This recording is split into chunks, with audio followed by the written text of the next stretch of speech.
Are we recording? We are recording. All right, here we are on The Blind Man in Black. And I'm here with, you did a little biology. You worked for the Office of Veterans Affairs and having something to do with bladders. And you were a contracting officer and also a board member for an independent living center in Northern California. And you're Mark Fenicle, and you're my friend, and I'm glad you're here. It's great to hear your voice. I was going to say see you, but that would be a lie.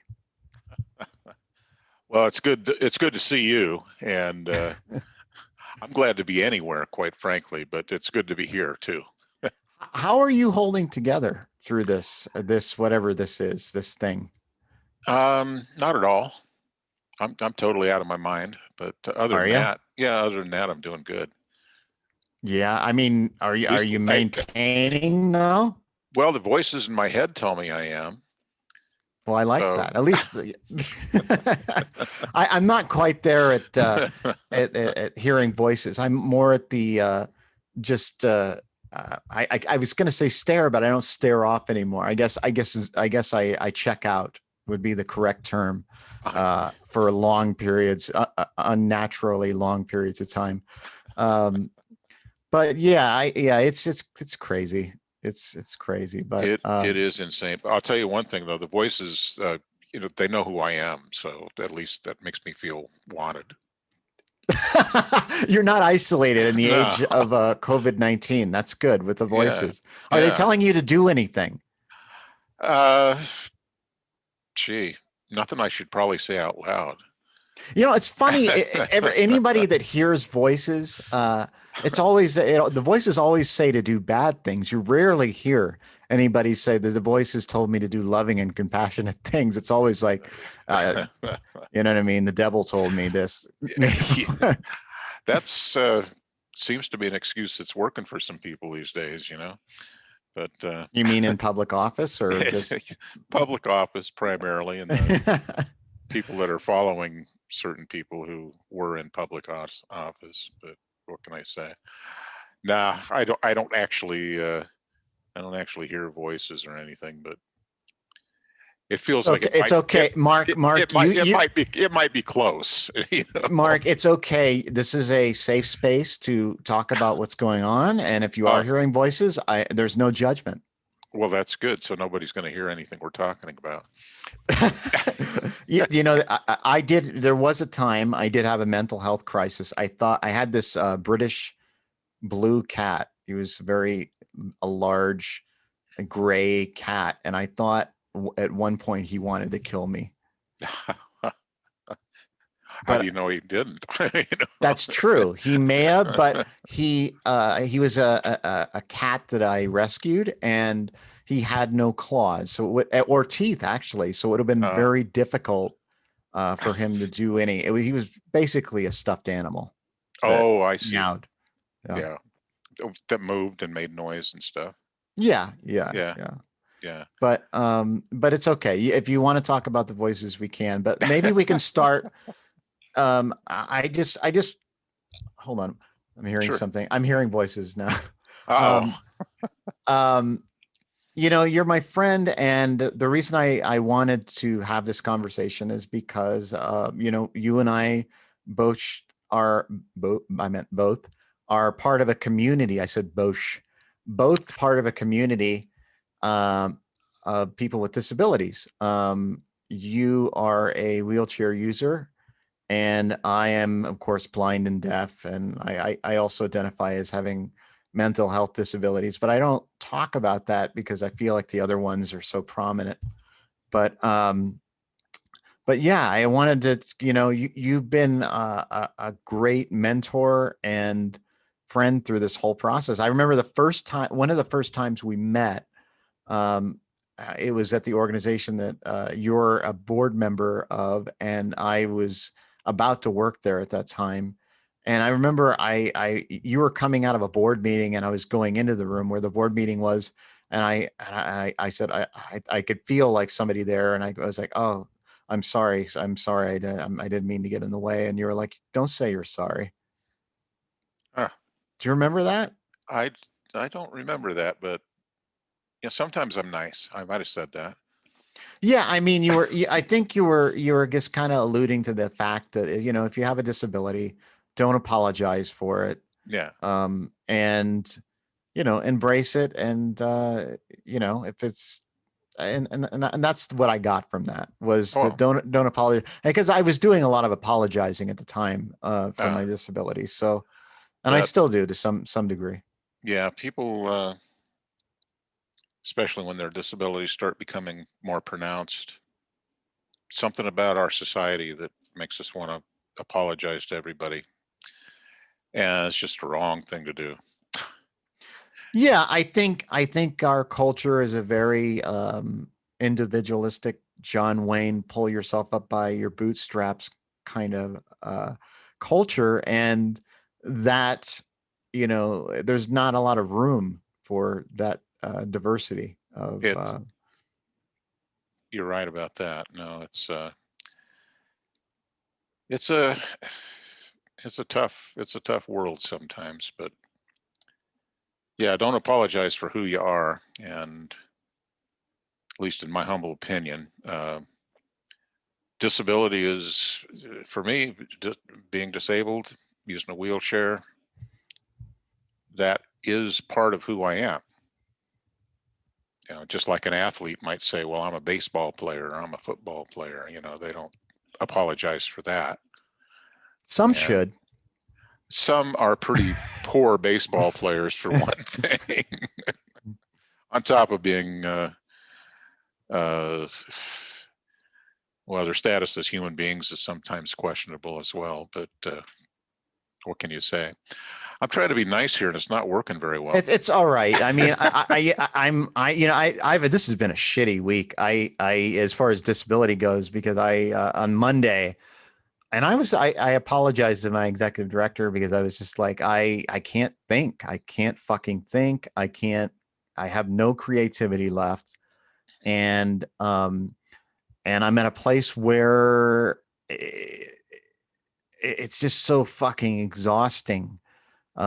Just to fact that I still have this strange, warped, distorted eyesight, you know, vision that is not vision. It's not giving me information that's accurate. And I think I broke my toe last week, Oh, jeez. and I don't know. I don't even want to look at her to touch it because it's just weird. You know, it feels very odd, and I'm just like, this does not feel right.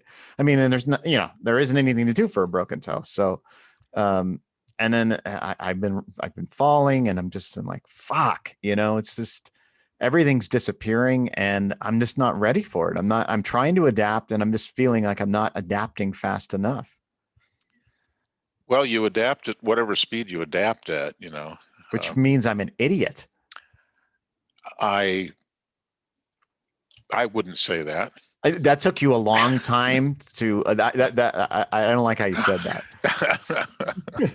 That took a long time to think about. You're like, well, Well, I'll tell you what, I think talking about disabilities and stuff, I think takes me back to the old days in Berkeley, and we were not nice to each other quite often. well, we're gonna get to that. Let's start. I think we need a kind of basis for how you became the person that you are. So let's take it back to the beginning. Where are you from, and how did you get there? I mean, you don't have to go and be descriptive about how you got there, but we get the idea. Yeah, I think we all know how we got here, but That's such a weird thing. Why we're all here, and anyway, go ahead. yeah, well, that's, you know. Well, I mean, I mean, it's just weird. The only reason I say that, I used to work in the adult film industry, and I've been in the room where other people are having sex, and it's a weird thing watching and not being involved in it, and just seeing it and just being like, it's yeah. Well, at least you're getting paid, man. I mean, imagine all the people that are paying to watch the stuff that you've made. Right. You That's know? true. Yeah. But anyway, enough about porn. We Okay. unless you were, I'm not sure, you weren't involved in the porn industry, right? No, Okay. no, I'm All right. afraid not. they took one look at me and said, "Next." But listen, so where did it begin? Let's start with the formative years. Okay, I feel well, like I'm talking with an accent. It's weird. Anyway, go ahead. Hmm. Do I sound like I have an accent? Oh, by the way, before we start, I got to make an announcement. My wife, and I know I'm all over the place, but my wife said she wanted me to make an announcement. She's in a fight with Gene Landreth because he has more YouTube views from his interview that I did with him than her interview that I did with her. And so now she's not even on a first name basis with him anymore. She just calls him Landreth. And she's very upset. So I had to make that announcement. I know you know Gene, so I just want to let you know there is a feud there that Gene does not know about. Well, what's the point of having a feud if the other person doesn't know about it? I think eventually, well, now he knows if he's listening. Yeah, anyway, enough about me and my problems. So go ahead. Oh, I have nothing. I was just laughing. No, we were starting at the beginning of your life. At the beginning of my life. Yeah. Yeah, what I can remember is I was very young. And I was told I was born in a hospital in Denver, Colorado. And is that what the legend says? That's what the legend says, yeah.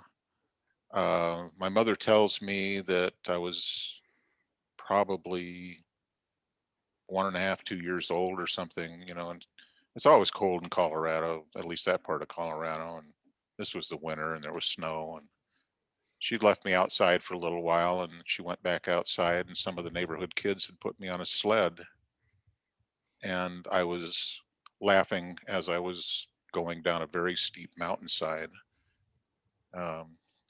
So I think I've been a problem ever since then.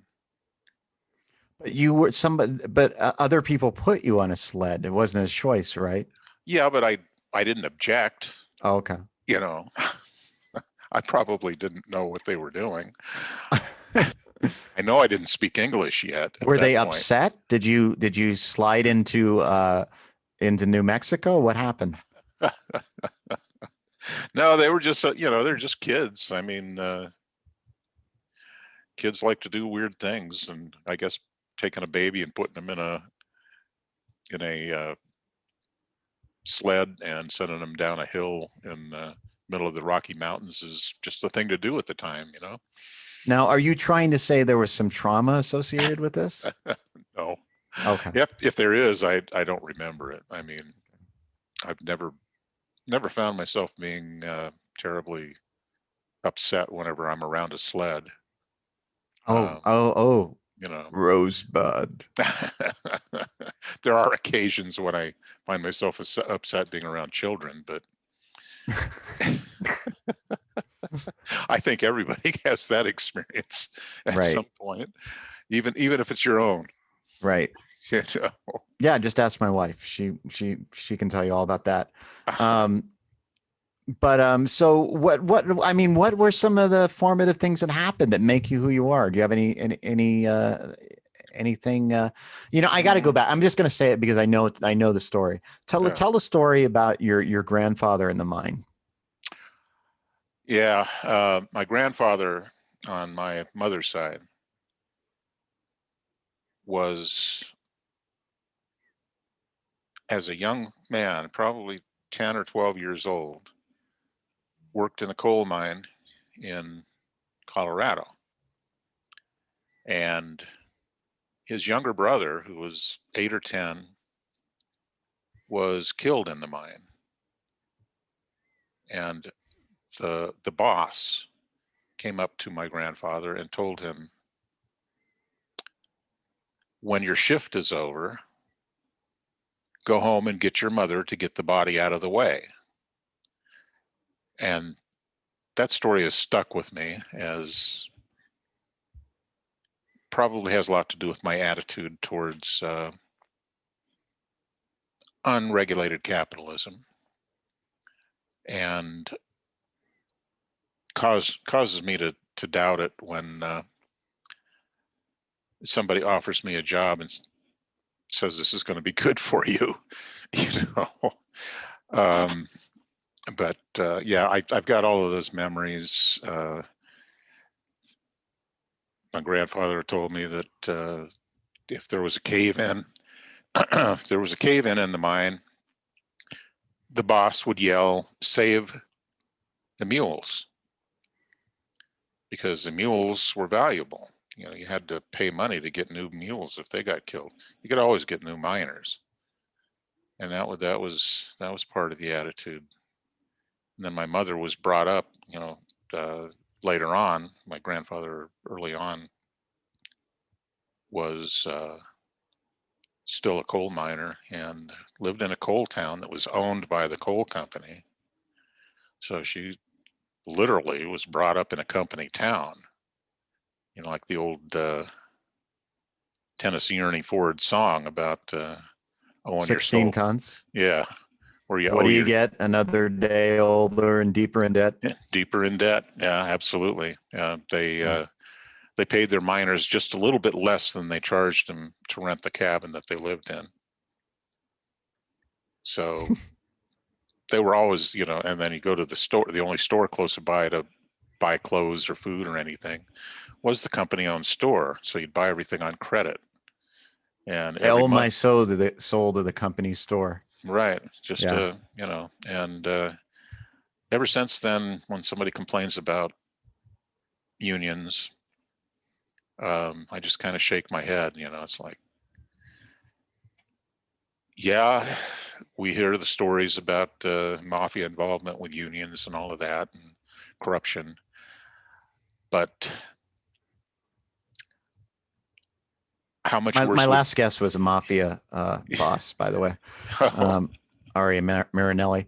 But anyway, you know, that's crazy though. The idea that he had to, you know, first of all, what is up with the mine foreman that has no compassion or empathy for this loss? What happened to him? Like, that's insane to have absolutely no empathy. That's like sociopathic to be like, you have to finish your work first, and then you can remove your dead brother's body. Yeah, yeah, it's incredible, and I think there's a lot of people nowadays that don't realize how bad it can get if you know, if you don't stand up to things. Yeah. So to speak. I mean, I haven't stood up for anything for quite a long time, but what can I say? You know, one of the first things I said when I got onto the board of that independent living center that we've been talking about, looked around at all the board members and the staff members and told them that I really don't like it when somebody takes my disability too seriously, and frankly, I won't stand for it. As a wheelchair user. As a wheelchair user, right? Right. So let's start where I mean, how did you come to being a wheelchair user? I had polio when I was 10 years old. Yeah, spent about 3 weeks or so. It's hard to remember. It was a long time ago, but about 3 weeks in an iron lung, which is basically a pipe with a bellows at one end that forces air out of the pipe so that your lungs will expand. And I learned how to have timing in my talking, because you had to time your talking to the bellows. And I remember that very well. And I also learned how to talk to people upside down and read backwards, because I couldn't move anything. And I'd have to read or look at people through a mirror that was suspended over my head.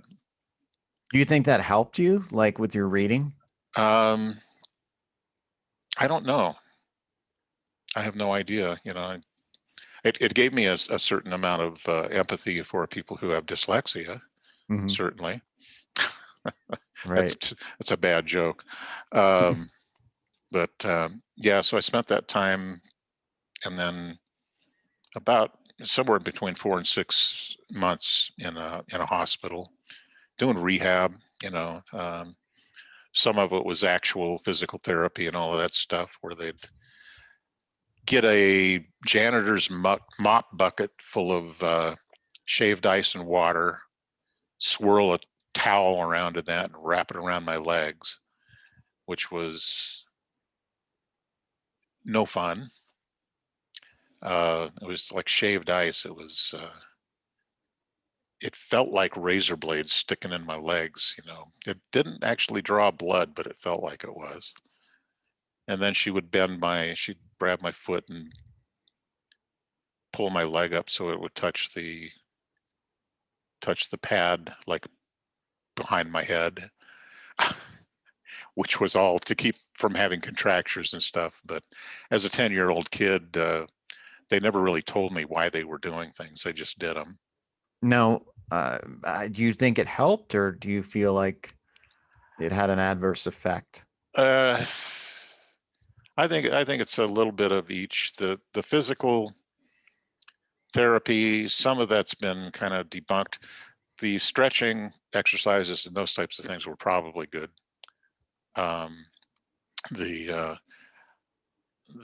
cold compresses, for some other people, they used hot compresses, and it's, from what I understand now, is that it probably didn't have much of an effect at all. But at the time, that's what they thought was gonna help people. So But how did your parents deal with learning that you had polio, and like how did that um, transpire? okay, I don't remember. You know, all I can do is from my own observations. I'm not sure what was inside of them. I'm sure it was a horrible experience for them. Um, but my first memory of, well, I'll go back to the whole thing. I can remember getting up, standing up from the couch, you know, 9 o'clock at night or something, to go to bed. And as I stood up, I stumbled all the way across the living room, banged into the wall, kind of looked around. That was weird. And went to bed. And the next morning, I could not move. I couldn't get out of bed or anything. And they took me to the hospital. And they'd taken me to the hospital before because I'd had a persistent fever and, you know, flu-like symptoms. And the doctor sent him home, and sent me home with them. Said I was fine. You know, it was just the flu or a cold or something like that. And, well, when they brought me back in paralyzed, the same doctor brought in another doctor, but I could hear them arguing. The doctor that had sent me home the first time was just telling, "No, it's not polio," which stuck with me. I mean, I can remember that, so it gave me a little bit of a distrust towards the medical profession, which is not entirely warranted, but it's with me. And then I remember the other doctor talking to my parents, because I could hear him in the other room. They probably didn't realize I could hear him, but I could. And they told my parents that I was going to die. So I've never really figured out how I felt about that. You know, I think I was more worried about my parents at the time. But somehow or other, I ended up being sent from Vallejo to Martinez, where there was a county hospital that had an iron lung. And from there, back to Vallejo, back to the hospital where I spent most of the time. My mother, well, both of my parents were brought up, you know, like in the 30s, during the Depression and all the attitudes that go along with that. And I think that inside they were afraid for me, that they had to make me well, because if I stayed disabled, I'd be a charity case, never go anywhere in life, and have a terrible life and be unhappy. And so I wasn't given a lot of deep understanding most of the time. The one that gave me the most was my mother. My father was pretty hard on me. He was trying to toughen me up, and he did. Um, but I think they were terrified, and I didn't pick that up at that age. What I kind of picked up was that they were disappointed in me, that I wasn't working hard enough to get well, which was an impossibility. But I don't think particularly my father, I don't think he knew it at some level, but he wouldn't accept it. So he was going to keep pushing me until, I was like playing basketball or something. And I'm not entirely sure how I don't think he really ever did start understanding until the later stages of his life, when he started to age into some disabilities. And then he would ask me for advice and things like that.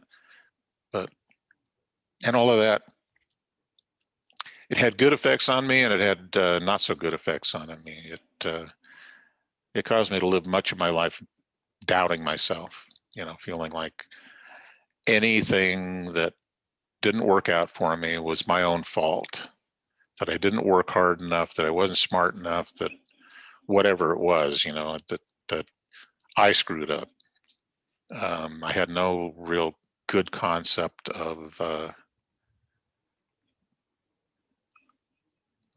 things being out of my control. You think it was from that incident you told me about?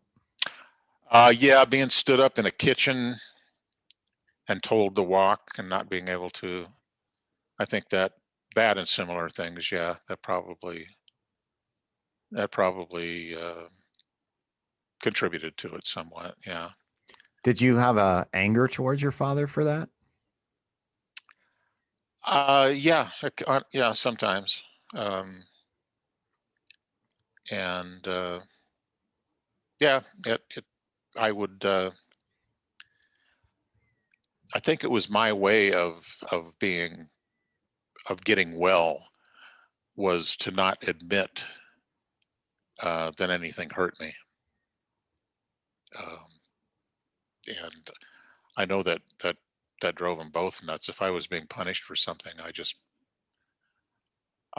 put on this face of, I don't care, do whatever you want. You can't hurt me. Already more than you've already done, right? Yeah, well, more than that, more than life, more than anything, and it was to be honest about it, it was a childish way to act. But then again, I was a child, Mm-hmm. But a lot of that stuff stuck with me for a long time. Some of it, I'm sure there's a lot of it that's still with me. But it did help in a lot of ways too. It gave me a really stubborn streak, and I didn't accept that you're not going to be able to do this from anybody. I'd find a way. And so in that respect, it helped a lot. Yeah, it's dramatic. It's a big seeming difference from other quote unquote normal people's childhoods, but it's really just a matter of degree. Parents have expectations. Children are children. Parents are brought up in certain ways. I had to grow older to start trying to understand things. As a kid, I didn't understand, and it brought anger, it brought shame, it brought a lot of things. But even those things are they're experiences that I think took a long time, but I think having experienced shame, having experienced anger, having experienced being angry at people who were really just trying to help me, all of those things became part of me and taught me things. And as I grew old enough to understand them, it helped me to see those behaviors in other people and to not judge those people for those things, if that makes any sense.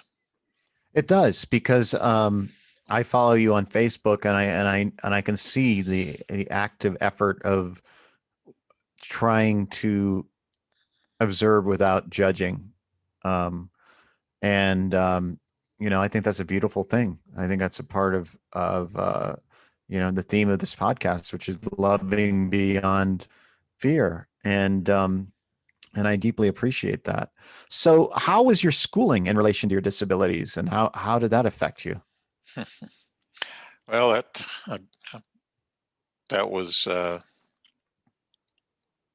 something else as well.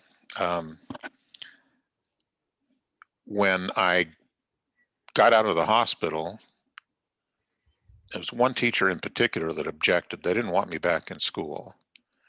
And my memory's not good enough to remember how long, but I was in a special school for a short period of time because of that. The elementary school, the public school wouldn't take me back. And my mother did go to bat for me there. What was their reasoning? Did I miss that? Oh, well, I'm sure there were a lot of other reasons, but the one that I remember was that particular teacher considered me to be a fire hazard.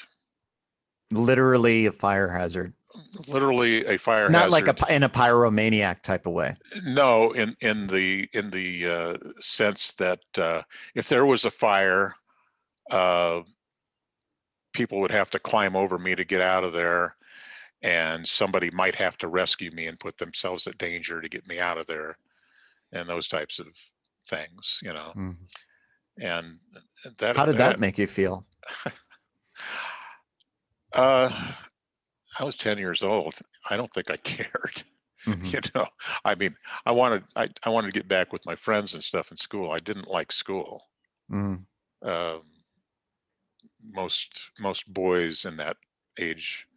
So you were basically like, you can take your school and shove it. Yeah. yeah. It was an interesting experience, but it taught me lessons, and it also taught me at an early age. It taught me what prejudice is. I don't think I recognized it as that until I started growing older. But the other things I can remember is that was, I think, 5th grade. I had 6th grade. 7th grade was middle school, what we call junior high at the school that I went to. And in junior high, you would take these federal tests that all the students had to take that had something to do with the federal aid that the schools got. And I took the test, and they were still being resistant to having me in their school. At the time, I was walking on crutches. They didn't want somebody walking on crutches. I guess they thought that it's an attitude that I still see from people at random, that if they see somebody that's visibly disabled, they think that they have a mental problem too. I just recently was asked at a dentist office, not that recent. It was about, I don't know, the timing doesn't matter. Anyway, if I no, they thought I was under conservatorship because I was blind.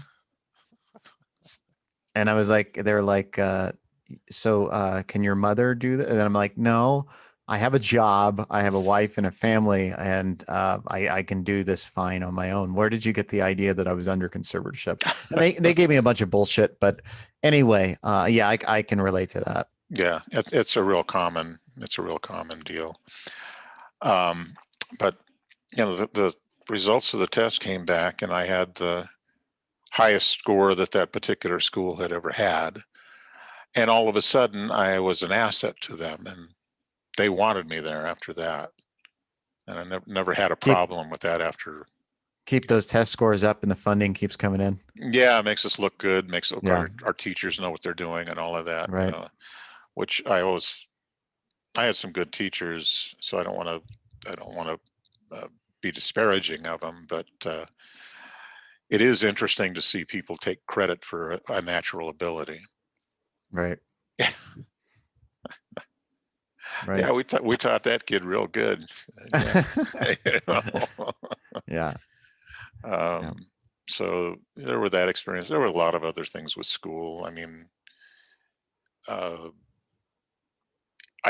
hope things are better now, but back then, I did have a group of friends who were good friends, really good friends. But one of the things that happened when I got polio and then got out, there were a lot of people that had been friends before that weren't.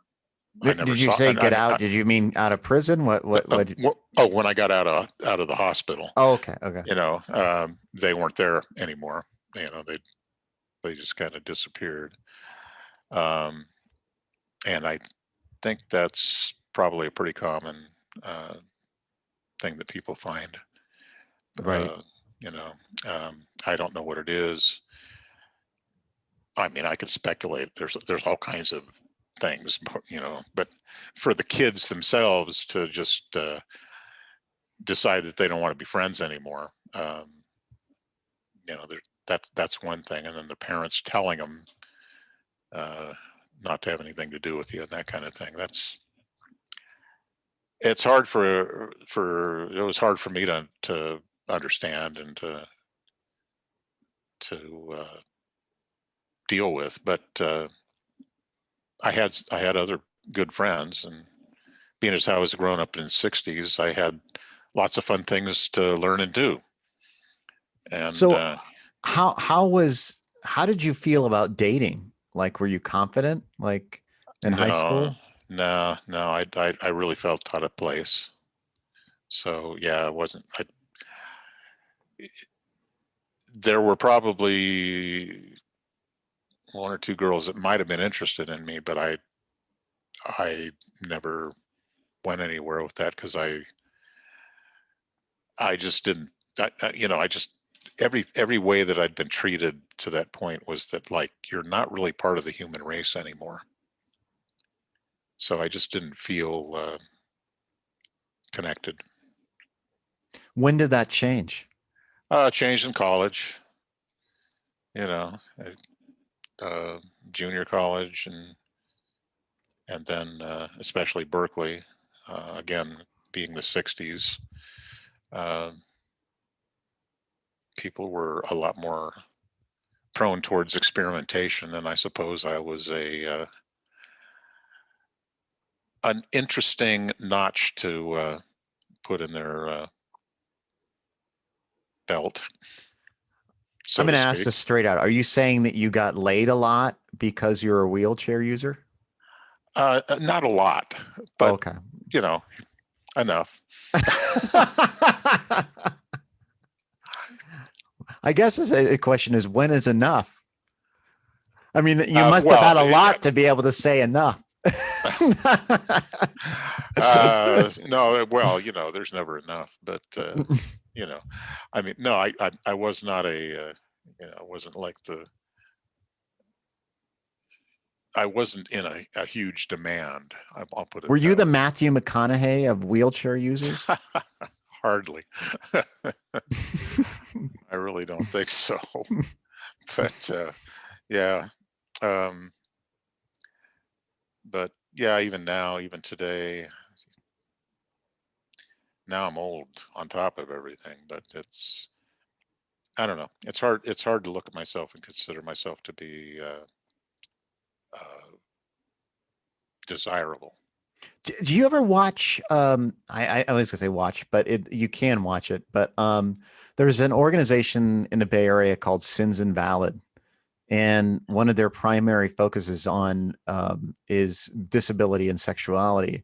So there's a lot of wonderful stories about embracing disability and sexuality, and showcasing sexuality and disabilities and so on. So have you heard of that? I think I think you'd mentioned it. I think that's where I never really looked into it. Well, we did an interview with one of the co-founders for Disability Rap, and so maybe that's where you heard it. That's probably it. Yeah. Yeah. But yeah, that's a great organization. For those listening and watching, Sins Invalid is a wonderful, is basically, it's a theater company focusing on disability and sexuality and other, social justice issues. And I highly recommend it. But anyway, I'm off track again as usual. So, but yeah, I mean, I can understand that. For most of my life, I did not have much confidence, no matter how often I was told that I was handsome or attractive. So I understand that. Yeah. Well, that's, I can't say how much of a difference there is between those days and now, but there certainly was at least a strong stigma about how you look physically, and being somebody who's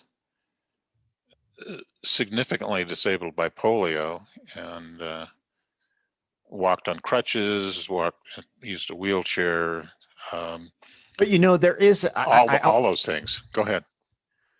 I know this is odd to mention, but there is a fetish for wheelchair users, isn't there? Yeah. I'm trying to remember. Is there a name for it?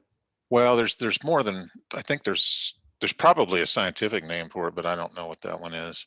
I know one of the things is they have a group of people that are called wannabes, Mm-hmm. who pretend to be disabled, and it is kind of a fetish. It's not just like, it probably is associated with their Mental health disability. Well, yeah, but I think a lot of them feel like, it's a way to get attention, only an extreme kind of a thing. No, I'm talking about a sexual fetish. Like, as far as the sexual fetish, yeah, wannabes, that might be partially a sexual thing. Because my wife, I was joking with my wife. I was like, I don't think there is a fetish for blind and deaf men that I'm aware of. There probably is. It's probably very, very rare, like the disease that I have. Well, the only person may be my wife. I'm trying to remember where I first learned about all this stuff, but well, yeah, it probably goes back to there was a publication. The 60s. Well, there's that, but then later on there was a publication called the Disability Rag. Okay. Where they would talk about some of those fetishes, and now I belong to a post-polio online group, and the facilitator periodically will come out and say, I've just kicked this person or that person off because they're a fetishist. Really? They're not really disabled. They just, are doing that.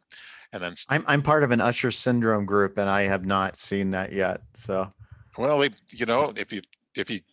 your blog gets really, really popular and get out there enough, I'm sure as soon as people know what Usher syndrome is, there probably will become a group who likes that kind of thing. But the most common fetish that I know of are people who are attracted to people with amputations. I know. I remember that the first time I learned about that, it was at UCLA working on my master's, and and one of the scenic designers was showing me amputee porn. So it was Yeah. something she was into. Anyway, so but so okay, so let's talk about school and college. Well, let's talk about the 60s. And I mean, you were right there in the disability rights movement, like you were in the heart of it, and that's amazing. Yeah. When I was there, you know, it's one of those weird things. When you're in it, you don't think about it as being something like probably the most famous physically disabled person, at least in this country, is probably Ed Roberts.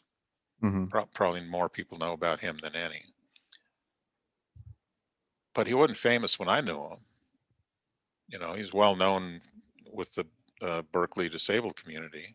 And he's done Let's front load it with what can you just kind of discuss who he was? Yeah, Ed was an interesting guy. He contracted polio when he was 14 years old. And it was a very severe case to where it left him to where he could move, I think if I remember, it was the pinky on his right hand. And that's it. He couldn't move anything else. He couldn't even sleep at night without being in an iron lung. He had a portable respirator attached to his power chair. And he had what looked like a cigarette holder in his mouth that was attached to a tube where he'd sip a little bit of air now and again so he didn't die. And, you know, we all figured it's kind of hard to hold a conversation with somebody if they die. So, you know, we tell them to breathe. So did you actively have to say, listen, dude, you got to breathe? I probably said something like that along the lines one of them sometime, but he knew better. But you know, I mean, we were pretty cruel to each other too. So that was one of the things about those days. But his mother, go ahead. No, go ahead. You're okay. Right on track. Go ahead. Yeah, his mother, when Ed had polio, he pretty much went through the same thing, kind of the same thing that I did. My Ed was 8 or 10 years older than me. So he he actually contracted polio before I did. I think it was in the 50s, late 50s. Mine was in the 60s. And he had the same problem. They didn't want to let him back in school or anything. And his mother jumped through all kinds of hoops. I mean, they had him in his room being a part of the classroom using television cameras. And this is in the 1950s. You know, they'd have a TV monitor in the classroom, so he would be on it and all this kind of stuff. And his mother had battled to get that done. And as soon as he was able to leave the home, she worked on it for years. It's one of the reasons Ed was so good at being an organizer and an activist and all of that. She had learned the ropes. She learned how to deal with politicians, how to get in to see them, how to deal with school boards, how to deal with mayors, all of that stuff. And you know, Ed being a pretty sharp guy, he picked that up from his mother, in my opinion. And I'm kind of losing my train of thought, but you know, I mean, I wasn't there when he was a kid. I just know about it. Right. You know. But what did he end up doing for a living? Well, I mean, what I'm getting at, I mean, he was one of the co-founders of the, disability, rights movement, and starting of independent living centers, and Governor Brown appointed him to the head of the Department of Rehabilitation. And, there's that all came later. Yeah. So he got into Berkeley with his mother's prodding and help. There was a nurse there at Cal Hospital. University of California used to have a hospital on the grounds. It was Cowell, Cowell Hospital. And there was a nurse there that kind of supported disabled people getting an education, and particularly somebody like Ed, who was very disabled. And so Ed worked with the university, and she worked with the university to allow him to even go to school to begin with there. And then he got in, and I'm probably getting things out of sequence, and I'm probably missing some steps, but basically they ended up with a disabled students program where severely disabled students took over an entire wing of Cowell Hospital, and that was their residence. They lived there. For some reason, it made sense to a lot of people that they had to be in a hospital, you know. And that's where Ed met John Hessler and Larry Langdon, Judy Taylor, Donald Lawrence, a bunch of other folks that really were, at least on the West Coast, the ones that really got things going as far as disabled rights and all of that stuff. And they started off, they got together and decided that it would be good to live in the community, but most if not all of them used electric power, electric wheelchairs, power chairs as we call them now. And to get around in town, you ran into curbs, so you couldn't go anywhere. Yeah, there were no curb cuts. You'd find a driveway and go out on a driveway or something, but there weren't any curb cuts. And Ed and his folks, they worked with the city of Berkeley, and eventually got them to start making some curb cuts. They were making some curb cuts on their own. Some of the attendants would go out in the middle of the night with a pickup truck and some asphalt, and they would stick it in the gutter on a corner and make a makeshift. It wasn't a curb cut; it was a ramp. Right. But that's I don't remember I don't remember seeing them, but I think there are still some of those in Berkeley right now. Really, kind of as a memorial type thing. No, they just are too damn cheap to fix the streets. I don't, other than that big building that is named after Ed, I really don't know. I don't know if the city of Berkeley or the university, well, the university's library has some stuff. And I didn't mean memorial, I meant monument. Oh, monument, yeah. Yeah. So what was your experience hanging out with Ed? What was that like?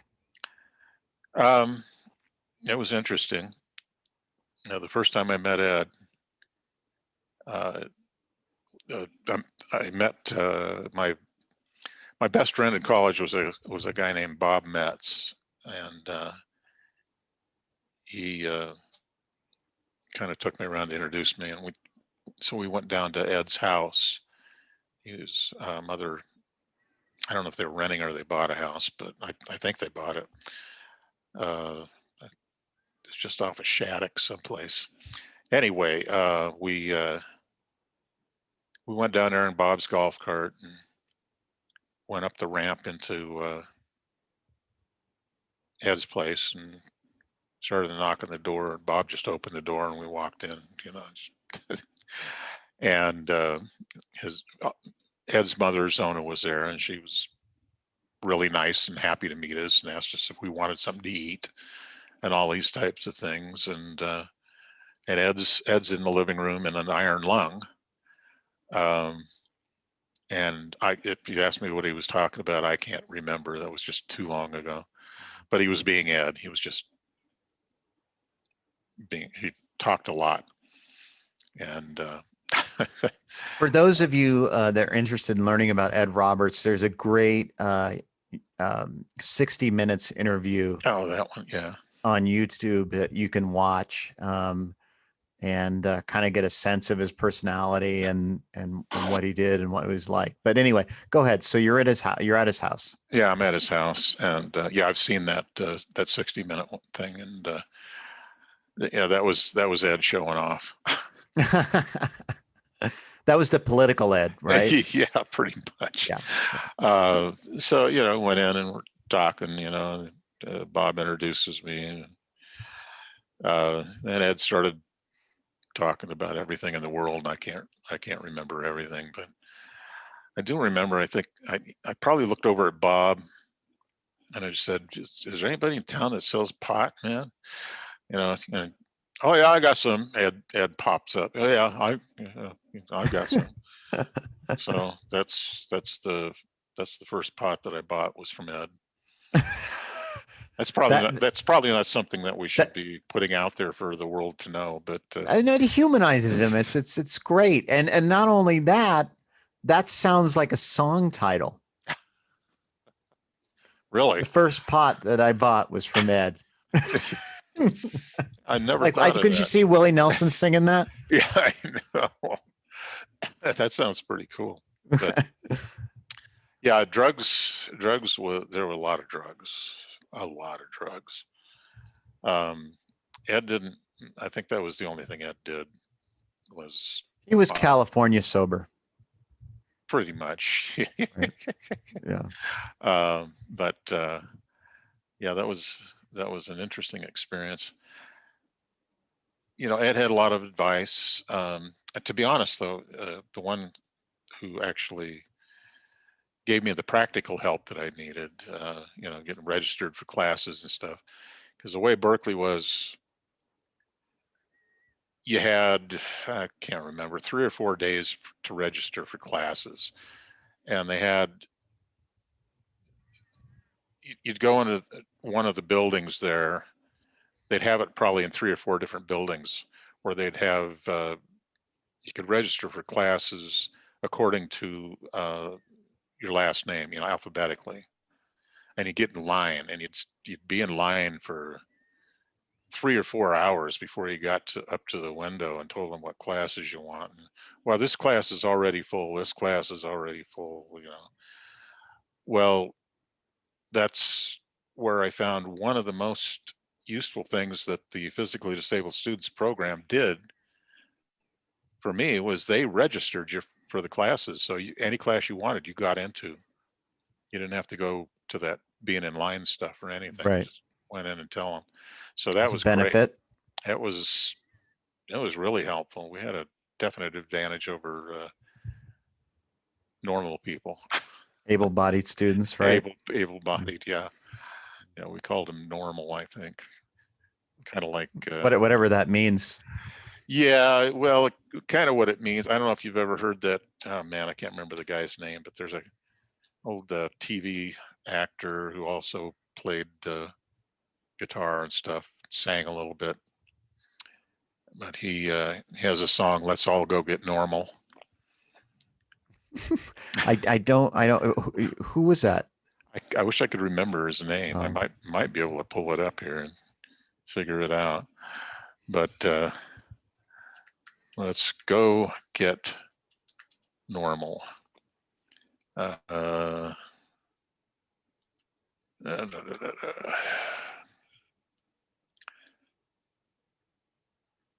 No. Well, all I can find is let's get back to normal after coronavirus. Okay, well, that's the algorithm right now. Yeah. That's probably the #1 Google search. How do we get back to normal after COVID-19? Yeah, but the other things that the physically disabled students program did for people, for me and for Bob, the Students Union had built a student co-op building on Haste Street, and PDSP got them to set aside, let's see, 1, 2, I think 3 3 apartments, I believe. There were 2 studio apartments and a 3-bedroom apartment for disabled people. So Bob and I, we got the studios. You know, it was good to have an inn. Yeah, yeah, You know, yeah. it helped. And I've got Zona Roberts to thank me for that, and I've got her to thank for a lot of things. She gave a lot of advice. And, Did she smoke weed? you know, I don't remember seeing her ever smoke weed. My guess would be she probably did, but maybe I mean, not. she obviously knew that Ed was dealing, right? Well, yeah, I mean, somebody had to hold the joint for him. He couldn't do it himself. He had his mom. Yeah, I mean, gosh, I wish there, you know, it'd be really something to have a newsreel of a guy in a iron lung smoking a joint. I mean, that all right, hold it now, hold it. It's a breathe. Hold it down. Take it out of my mouth. He's got to time the inhalation with the iron lung. Yeah. So oh, I got to hold on to this, sure. this alarm thing. Yeah. Okay. We're a little yeah.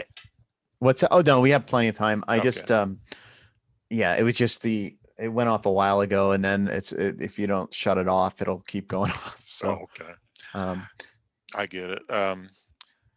But you know, as far as the disabled rights thing goes and all of that. Well, hold on a second though. Sure. Did you feel like when you met Ed, were you like, oh, this is somebody who's going to change the world? Did you feel that way, or was it just like, eh? No, it was just like, it was like relief. It was like, man, I wasn't sure who to ask to get some pot. You know. No, but I mean, did you think? Did I think that he was gonna? Not really. I didn't really think about. I mean, was there something, or like he's special? I mean, not in that way that term is used, but he felt he was well connected. He was very self-confident. Where do you think that came from? He actually, I've heard a couple of disabled people bring similar stories up. See, Ed went through a difficult time the first few years after having had polio, especially, you know, he's a teenager. He was going to kill himself. He actually tried to kill himself. He by the only method he had available to him, which was to not eat. And at some point during that experience, it came to him that this isn't any fun. And it was like this awareness came to him that I'm not going to make it in this world with my physical talents. I got to develop a personality. And actually, Bob told me the same story about himself too, for other reasons. But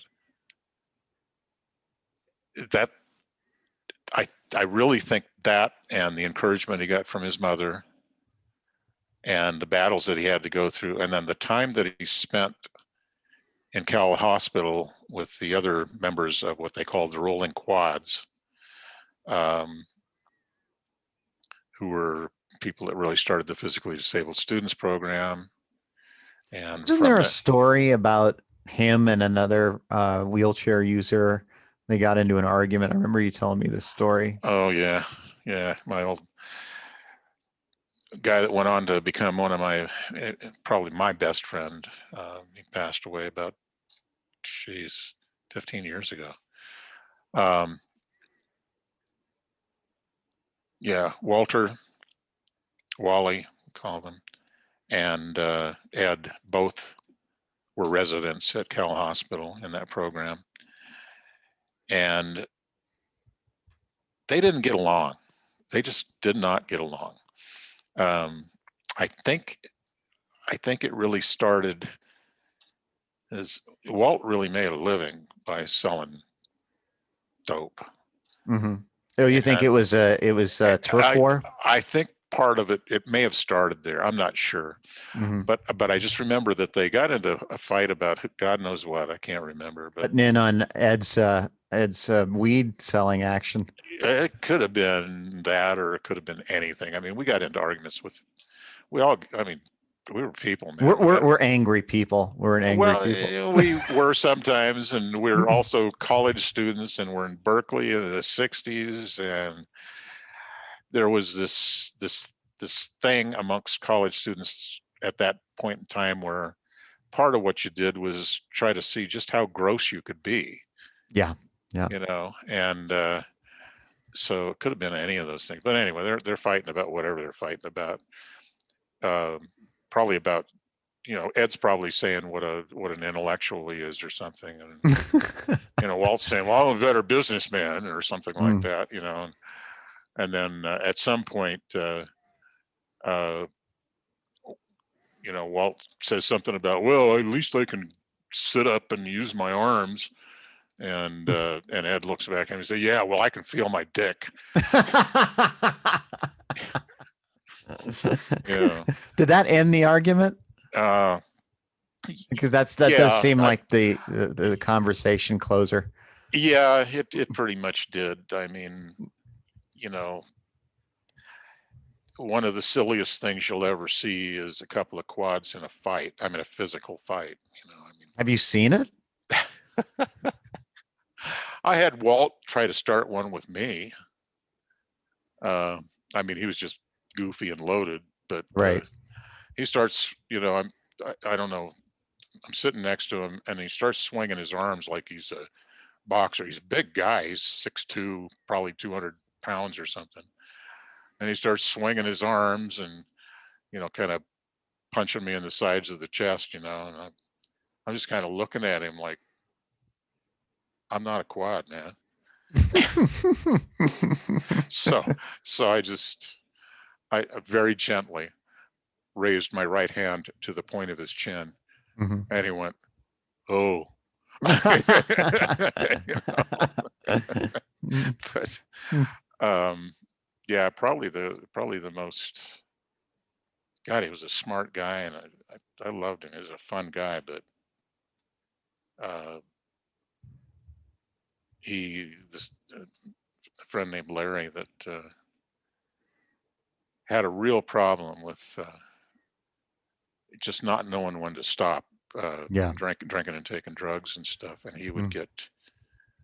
he'd get extraordinarily obnoxious. So of any of them that would have really wanted to start a physical fight with somebody, he would have been the one. I never saw him do it, but Well, I mean that goes to show. I mean, if he couldn't stop, he was in a lot of pain, yeah, emotional or physical. yeah, he obviously had some issues.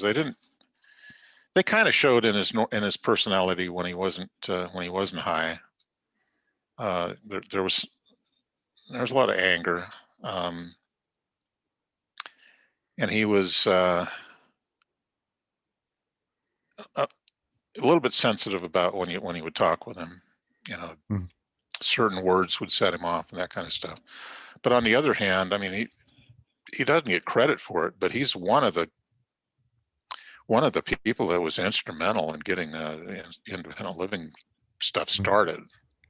Uh, that's the one thing I can say for the people that I met there.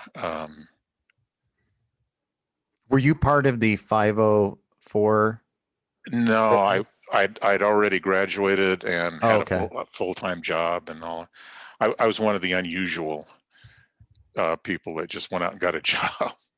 Right. Am I saying the number? I always get the number off. Is that right? The 504? The 504, yeah, that Right. was. I think that was in 1978, if I Okay. recall. Jimmy Carter was president. Yeah, I think back on it and go, gee, I wish I could have been there, but I took a different path. Right. Um, there's this thing that happens with most. I don't know. This is probably not entirely true, but a lot of disabled people who end up with really good careers, their career is in disability issues. And I wasn't thinking that way. And there were a number of us that didn't. It wasn't like I was against it or anything or didn't want to be part of it. It's just it had been so ingrained in me that, you know, you get an education, you get married, you do, you know, and that's where my head was. The American dream. Yeah, pretty much. And as George Carlin said, it's called the American dream because you have to be asleep to believe it. or loaded. You know? Or both. Right. Yeah, there are still times in my life where I can't tell whether I'm awake or asleep, but I can't tell if I'm alive or dead sometimes. I feel like I'm fading from this planet. I mean, I feel that. I'm not trying to depress you, by the way. I'm just being honest. It just made me think of that was just, I don't know why. The word faded reminds me of the song Faded Love. And God,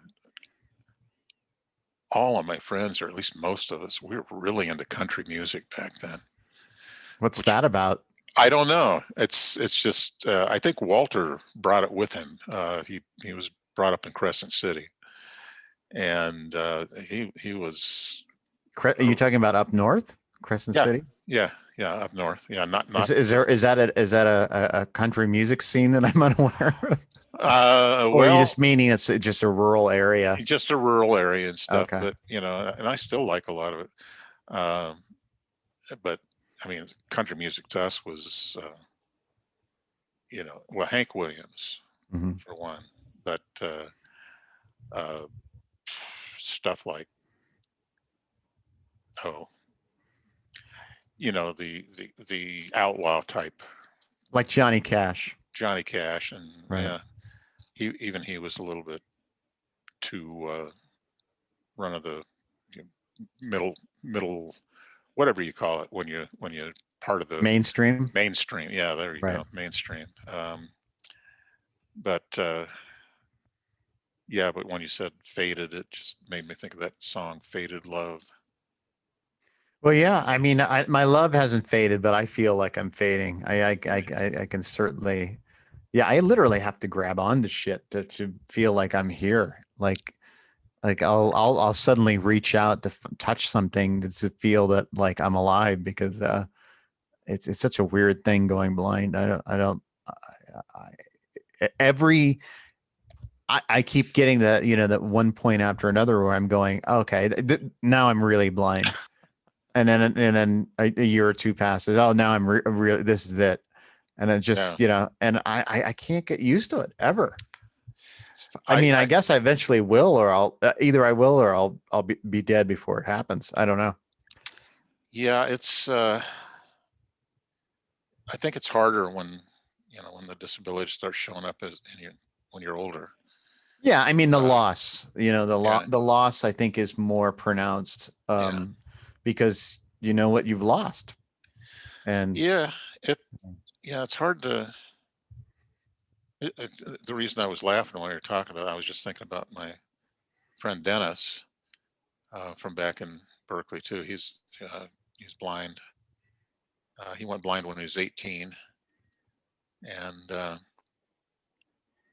mean, he was amazing. I mean, for anybody, not didn't have anything to do with being blind, but he's I think he's retired now, but he became a professor at Caltech in biophysics. Wow. You know. Yeah, I definitely don't have that brain, but that's wonderful. It'd be helpful. Yeah, well, you know, it's just, but I'm just thinking of experience. You want to hear some experiences with my blind friend Dennis? Sure. Yeah. Okay. But I do want to get back to you, because I think what time is it right now? 8:22. Okay. Let's do just one, and then we got to get back to you. Okay. Well, there are a number, but I'll stick to one. Dennis and I decided to go out bar hopping one night, so I don't know how many bars we hit, and you have to be careful where you went, or you'd end up in East Oakland or West Oakland and never go home again. Mm-hmm. But we went out and got pretty smashed, and driving back home, coming up University Avenue, and it's 2 o'clock, 2:30 in the morning, something like that. Dennis is like, "Can you pull over someplace? I gotta pee." Yeah, sure. So I pulled over to the side of the road, and Dennis is, "Nobody's going to be able to see me here, are they?" I said, "No, no, nobody can see you." Well, I pulled over onto the wrong side of University Avenue. Uh-huh. So he's getting out and standing in the middle of the street, taking a leak. And I'm sitting in the car laughing my head off.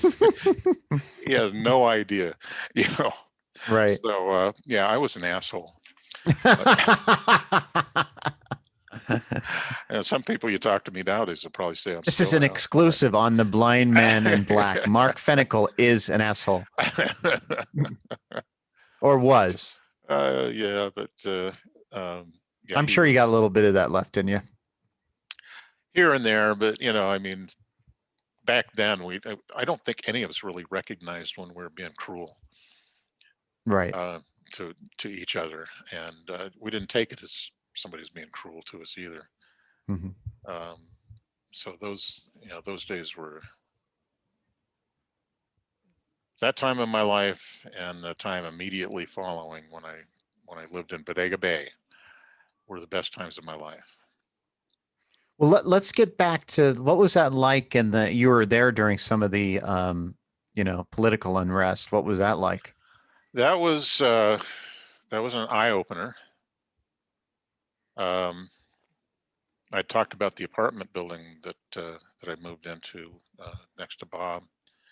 Well, the apartment was located on Telegraph and Haste. It was about a half a block off of Telegraph on the west side. And the one that comes to mind was Richard Nixon got on TV and made an announcement that he's bombing Cambodia. And I went, that isn't good. And I swear to God, I heard the entire city of Berkeley go, "Oh shit." Mm-hmm. Because it wasn't 20 minutes later that I started hearing them. And street people caught things real quick. They knew when things were going on. So, man, they went wild. They turned over cars, set them on fire, broke windows. They ran through the courtyard of our apartment building, pulling out the fire hoses and all this kind of stuff. There wasn't a cop to be seen that night. The next day there were the demonstrations, and I went out on the sidewalk next to the apartment building, next to my friend Bob. We're looking up at the street, and the street is just full of people and cop cars and stuff. And I hear the sound of a Detroit engine. I'm going, where the hell is that coming from? Well, Haste is a one-way street, so I didn't expect to see 3 cop cars flying up Haste Street the wrong direction, but that's what I saw. But I wasn't paying enough attention, and I looked over, said, "Hey, Bob, what's going on?" And Bob was gone. He'd gone back into the courtyard, got off the sidewalk. And then he came back out after the cop cars had passed and said, "Well, did you see it?" I said, "See what?" Said, "That last cop car, the cop sitting in the back seat took his revolver out, took a shot at you." I went, "Why the hell didn't you tell me?" No, He's like, "I'm out of here." I'm out of here. So, yeah, that was one of many experiences. I got tear gassed a lot of times, especially where we lived. Go ahead. Now, it should be noted that your father was a Marine, and did he know about, Or Army? Was he Army? Yeah, he was. Yeah, it was infantry in World War II Right. on the ground. Now, Yeah. did he know about your protesting and things like that? No, no, I wasn't going to talk to either of my parents about that stuff. Right. So Especially you my didn't talk mother. about politics with him? Nah, no, my Oh, mother would have been really worried because this stuff got on the news. right. Right. Right. And you'd see, you'd look at it on the news, and if I could just see my mother watching the news the way it was presented, it would have been like, oh my God, my son's going to get killed, you know. Right. Right. Um, and but well, one other story again. It's not about me, but it's about one of my friends, um, Donald Lawrence, who was the assistant director of physically disabled students program. Uh, One of the first years he was there in Berkeley, he was out in the what they call the Campanile area, Sather Gate area on campus, where free speech movement started and all that stuff. And it was I think this was the People's Park protest, and so he's just out there. He's got a power chair. He's this little guy that probably weighs 90 pounds. He's really very, very disabled. And I don't know that he was part of the protest, or if he was just passing through. I think he was just passing through. And the Alameda County Sheriff's Department decided to start firing tear gas canisters into the crowd. And one of them landed on top of the battery of his wheelchair. Oh, wow. So the story as it's related to me is he's spinning around and trying to get rid of this tear gas canister. So he's got a rooster tail of tear gas following him everywhere he's going. He's lucky, I mean, he's lucky it didn't kill him, because he was really, really physically messed up. Right. But it pissed him off. And the next day, when the National Guard showed up and they surrounded People's Park, and there's a famous picture of a girl putting daisies in the barrels of the National Guard's Yeah. rifles. It was a Time magazine thing, right? Yeah. Yeah. Well, he went there, and he drove in his power chair up and down the sidewalk over their feet. And everybody had to tell him later, look, it wasn't the National Guard, they saved us, man. Right. But it's probably a good thing it was the National Guard, because if it had been the Alameda County Sheriffs, they would have killed him. Right. Right. Anyway, that's one of the things. But yeah, that was Vietnam protests and stuff. We didn't really have protests as such for disabled people when I was there. 504 was really probably the first one, Right. big deal. Most of what was done was negotiation. You go to the city council and, hey, we need this, or you go to the university big shots, and Right. hey, we need this. We do this and that.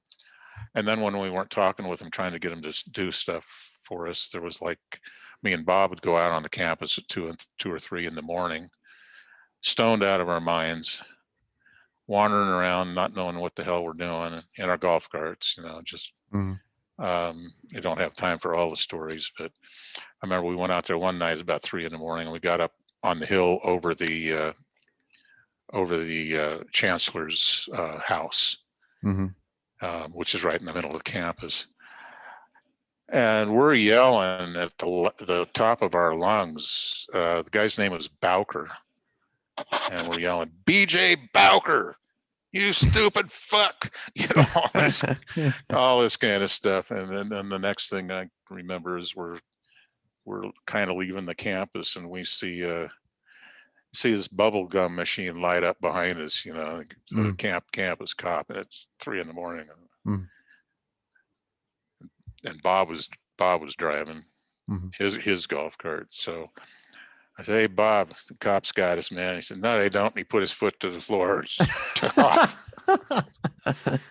And well, golf carts will go places where a cop car can't go. Right. Yeah. So we ended up going at night. They would put up these barriers at the road entrances to the campus. These big pipes. Well, we'd fit between the pipes, but the cop car wouldn't. So, Right. so Right. we headed for the pipes, and went as we're going in between them. We both kind of looked around and smiled and waved and They went. didn't bring in air support. No, we went up Bancroft and off into an alley where there was a pizza place, Pizza Haven, and went in and got drunk and had some pizza and stuff and talked about our great escape.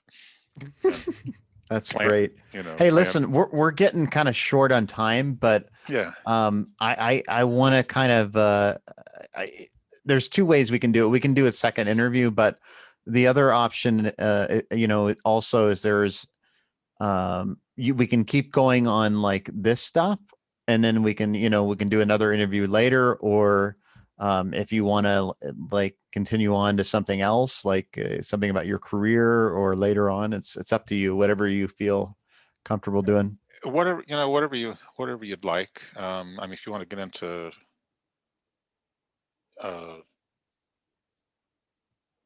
disability, politics kind of, or philosophies and stuff like that, I can talk about that. Or Well, I mean, I want to, whatever, you feel like talking about. If you have a ton of stories about this time, we can stick with this, and then we'll do another interview later. yeah, I've got a lot of stories, but I'm not sure what the. Well, why don't we try to do kind of an overview, and then Okay. So is there anything that we're missing from this time period that's really critical to your development? Well, all of that stuff really, I talk about it, about the fun that I had and the crazy things we did and all of that. But what I hadn't brought up was I had not been around disabled people up until I went to college. I mean, there was a girl in high school who had had polio, but I didn't know her very well. And at the time, I hadn't grown up enough to realize, what life was about. I didn't want to be around disabled people because I didn't want to draw attention to myself, and it made me feel more disabled. So by being on my own, I could kind of pretend like I wasn't. Yeah, I get that. Yeah. I think when I was, I mean, I watched my brother go blind before, um, long before I was getting to where I was affected by it in a, way where it changed my life drastically. Yeah. And I just remember watching it and just being like, it was hard. Like I'd be like, oh shit, I remember him like reaching into cupboards or something, looking for something, and I could see it like, 15 feet away, what he was Yeah. looking for, but he couldn't see it. And I was like, oh shit, is this what is my future is going to be? Yeah. And, and that's a weird experience, having, an older brother experiencing exactly what you're going to experience, like, 12 years down the road. Yeah. Yeah. Yeah. And from another perspective too, that's one of the things that's hard. And I think it's a pretty normal thing, but it's one of the things that makes it hard to be disabled, as far as the societal attitudes, because I think a lot of those societal attitudes, they come from fear. Yeah. And it's not that they're afraid of the disabled person, but that it's like they don't want to think about that this could be me, Oh yeah. Yeah. or gosh, when I get old, am I going to be like that, or am I going to, I'm going to die? Nobody wants to, people don't want to think about that, and that's one of the reasons that it's really hard to get people to pay attention and get things done to help the disabled community. You know, I don't think most people really realize that that's what is in their head, but it is. At least it's part of it. Um, they can come out and act like they think they're better than a disabled person, or that disabled people are dumb or whatever. But I think it really boils down to fear, and I don't want to. I don't want to identify with that person, because then I'm vulnerable. Yeah. You know, so Yeah. And that's people, it's very odd how people react. I mean, I've had people say, I had a close friend to me say, I would rather lose my hands Yeah. than go blind. Yeah. And And this is somebody who works with wood, and oh, like his whole existence depended upon his hands. on his hands. Yeah, which was, I thought it was an odd statement that Yeah. he rather lose the one thing that would enable him to do everything that he can do. Yeah. Than to be blind. Well, Yeah. I think the fear of blindness is probably one of the greatest for most people. But when you become disabled and then you've been disabled for a long enough time, and you know other people who are disabled, it's like, well, that's their thing, you know. Yeah. This is my thing, and is that one harder than mine? I don't know. You know, it's it's what is the word? Subjective. Yeah, I mean, I think it depends on what people's needs are and how those needs are, um, how people deal with having to adapt to those needs or not adapt. You know. Yeah, and you know, people don't realize that whatever goes on in your life, if you're willing, and I don't even mean to put it that way, because that's almost a blaming somebody for their own disability or whatever. But if you can get to the point where you can look at it and go, well, this is me. What do I want to do with my life? And it's like this other guy that I knew that was quadriplegic.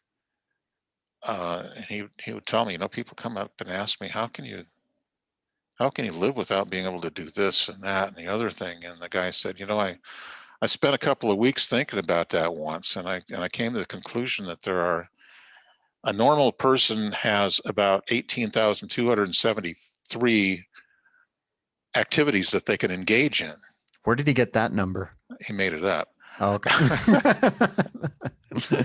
And then he tells them, well, I've examined my life, and because of my disability, there's only 11,542 things that I can do. Right now, I'm working on number 794. You know, and I'm 50 years old. So, right. you know, and you know, it's kind of it's not the only way to look at it, but that always stuck with me when I remember hearing him say that. But yeah, we talked about that when I was in Berkeley. We talked about, I don't know, Dennis, do you think it's worse to be blind than it would be to be me? You know, and of course Dennis would. I was going to say Dennis would look at me, but he would act like he was looking at me, and he'd say, "Fuck, Mark, I wouldn't want to be you for anything." You know, I'd say, "Well, thanks a lot, Dennis. You want to go get drunk?" But yeah, but bottom line was going to Berkeley and being around all of those exceptional people. I mean, I have to put it that way too. If the group I'd been around had been, well, they wouldn't have been at Berkeley if they weren't. And everybody had a disability. A lot of them were similar, but nobody was exactly the same. There's just a lot of different things. And getting to be friends with them, and just really loving those people and being happy to be around them, it changed me from. It took me out of my denial and need to pretend that I wasn't who I am. And because I saw how amazing these people were, and they weren't amazing because of their disabilities. They were just amazing people who learned to live with what they had. And fortunately for most of those, well, for all of them, they had amazing minds. Berkeley. Yeah. Yeah. And it reminds me of after I graduated, and a number of years later, I was visiting Walt in I think he was living in Berkeley. He might have moved over to El Cerrito. Mhm. But anyway, there's no accounting for taste. He always liked me, and I never did understand why. But I'm over at his place and getting ready to barbecue something and getting loaded and all this kind of stuff. And I got a little thoughtful. I looked at him. This is like 20 years after we graduated, I said, Walt, what is it about disabled people that makes them so smart? And he said, Mark, every disabled person you know went to Berkeley. Jesus. And I went, yeah, you're right. I never thought of it that way. Right. So, and it was a lesson in life too, because it's it just that little conversation where he was really kind of making fun of me for being dumb, was, perspective has a lot to do with having a good life. I'll say. Yeah. And it's funny how easily you can get into this way of thinking that's a little off kilter, slightly a fantasy, and then be pleasantly surprised when you find out the reality. Right. Yeah, that's all I can say about that kind of stuff, other than everybody has to deal with what they got to deal with, and they got to deal with it the way they deal with it. But it doesn't hurt to be around other people who have had to deal with hard times. Yeah, I think about that a lot. Charles Bukowski wrote, "What matters most is how well you walk through the fire." That makes sense. Yeah. Better thing to do is not to walk through the fire, but that's either sometimes it's unavoidable. Yeah, I know. I did find myself standing up to my ankles in flames one time. Well, we have to hear about that. I'm not going to skip it. Well, we'll skip over it. But yeah, what happened there? Well, there's really nothing to do with disability, but. Well, it's an interesting story. Yeah, well, I went up to go fishing with my cousin up at Trinity, and we got there at night, and it was cold as hell, and decided to, brought up a little portable barbecue thing and filled it up with charcoal. And everybody's looking around going, we didn't bring any lighter fluid. Yeah, but we got lanterns. We got white gas. Oh, okay. So I poured white gas on the charcoal, and then, anybody have a match? It took about 5 minutes to find a match. So I'm standing about 12 feet away from the barbecue. But not enough time to really think this through about the consequences. No. 5 minutes was not enough. No, obviously.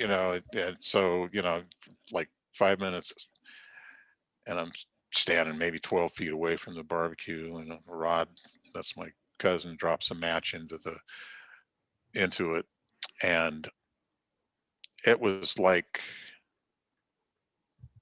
one of the prettiest things I'd ever seen. I mean, I'm looking, and this blue flame just kind of pours over the sides of the barbecue in a perfect circle, and it just spreads out until I'm looking down. I'm standing on crutches up to my ankles in flames, and I'm not afraid. I'm just looking at it like amazed, and then it was just enough of the fumes that it only burned for a couple of seconds and didn't catch any of us on fire. Right.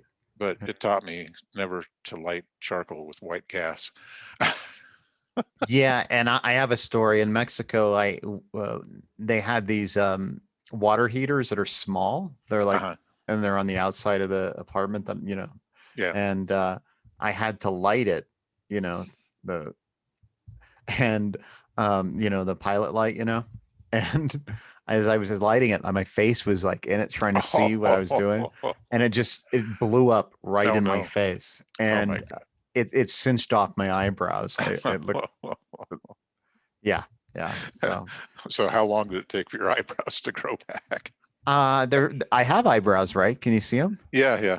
Yeah, well, Yeah. they're Okay. kind of behind your glasses, but you do have them. Yeah, they're there. Okay.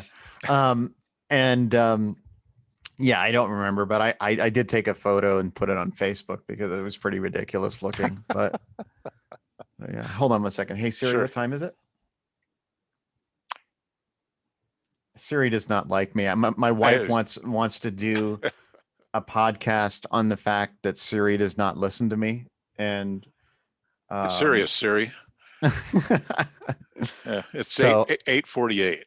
okay. So let's get we should get close to wrapping it up. But is All right. there anything that, like, you feel like you should discuss that, like, we're in very precarious times, and I think humanity is walking through a fire right now, and the question is, how are we going to walk through this? And so in that context of that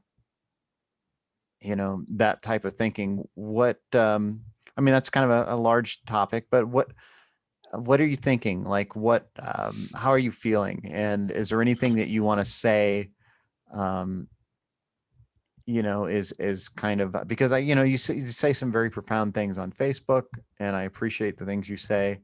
And they are kind of talking on the macrocosm of our existence, and kind of changing who we are, and in order to survive. And so Yeah. I don't know if any of that made any sense, No, but it makes perfect sense. yeah, Yeah, I mean, you've experienced a lot, and you've been through a lot recently.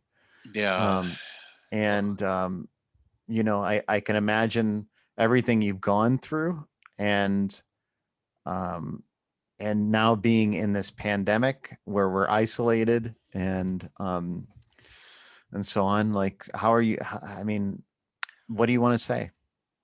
Uh,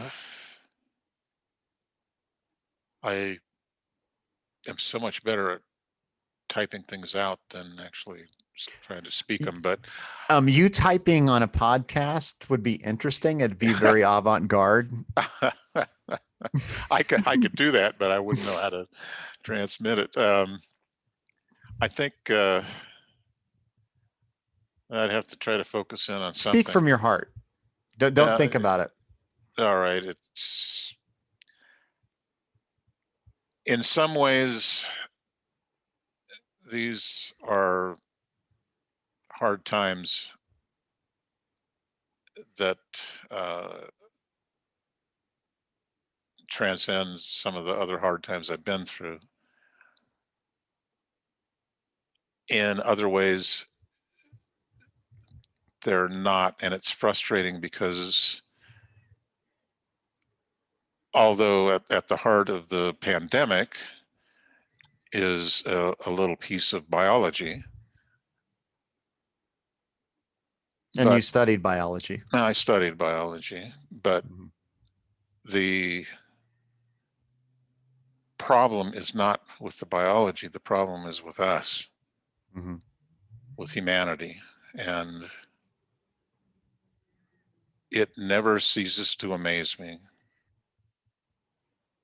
the heights to which mankind can climb or the depths that they can fall. And we have an opportunity to make something out of this, I think. But there are so many people who don't want to live in reality and have fallen into this